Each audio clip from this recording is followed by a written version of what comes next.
everyone. I am absolutely delighted to be here tonight and just so flattered to be an awardee at this NextGen Awards Gala. I am probably the oldest person in this room tonight, at least a generation older than the other awardees. So, Jamie Sheen, you've done it again. Thank you for all you do for Asian Americans and for making me feel young again. I really never expected to be getting an award at a Next Generation event. naisA has pulled together a terrific evening for all of us. I want to pay special respects to our honoree. I think Senator Duckworth will be coming, but you can tell her what I said. She has racked up more firsts than any woman I know, and whose courage and sacrifice for our country deserve all of our gratitude and admiration. Plus, she's an Asian. It is also serendipity that I share this podium tonight with Congressman John Delaney, who just happens to be my husband's partner, and possibly, dare I say, John, the next president of the United States.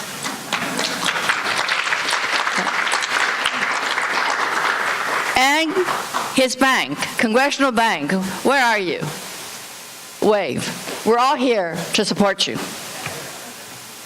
Jamie's passion, as well as my own experience as an Asian American, provided the impetus for my involvement with naisA Global. Tonight, we're all here to support naisA's mission to promote Asian leaders of tomorrow. It is a mission that resonates with me deeply. I have spent my entire professional life breaking barriers and building organizations to do exactly that, to empower Asian Americans to crack the bamboo ceiling and achieve our full potential. naisA asks the right questions. If Asians are so smart and successful, why are there so few Asian leaders in America? If Asians are the most successful U.S. demographic, more highly educated, and with the higher median incomes than any other racial group, why then do Asians not achieve the highest ranks in industry, academia, politics, or in any sector of American society? Survey after survey has found that Asian Americans are the least likely racial group to be promoted into Silicone Valley's executive levels, even though, guess what? They are the most likely to be hired into high-tech jobs. Asian American white-collar professionals are the least likely group to be promoted into management, even less likely than Black and Hispanic Americans. Asian Americans are more than 10% of the graduates of the top 30 law schools in the United States, if not the world. But they have the highest attrition rates and lowest ratio of partners to associates among all racial groups. In banking and finance, Goldman Sachs reported that Asian Americans are 27% of its U.S. professional workforce. That's pretty good. 11% of its senior managers, not too bad, but none, zip, of its executive officers. And this is not just a problem in private industry. We're, after all, in Washington, D.C. While Asian Americans were almost 10% of the federal professional workforce in 2016, only 4.4% made it to the highest level federal level. Now, I can go on, and we don't have all night. So, ladies and gentlemen, I have to say that I don't think I deserve this award tonight.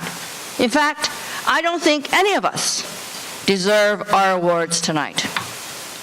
We have all achieved individual successes, but we have not fundamentally changed the status of Asians in America. In fact, we are part of the problem. We, the successful ones, have exacerbated the most common image of Asian Americans in American popular culture. The stereotype of the model minority. We're all model minorities here in this room. The stereotype of the model minority is positive, but it seems positive stereotypes can also create discrimination. Asian Americans still face today most, if not all, of the problems of my generation: discrimination, racial stereotyping, and the perpetual foreigner syndrome. The illusion of Asian success, ladies and gentlemen, has made Asian Americans the forgotten minority in the glass ceiling conversation.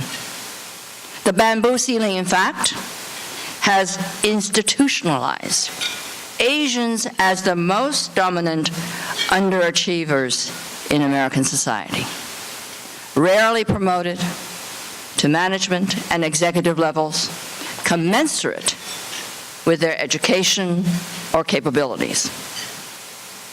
But I always see the glass as half full rather than half empty. Ultimately, I believe that change is possible. Our individual successes speak to the progress that has been made, but it underscores what needs to be done even more.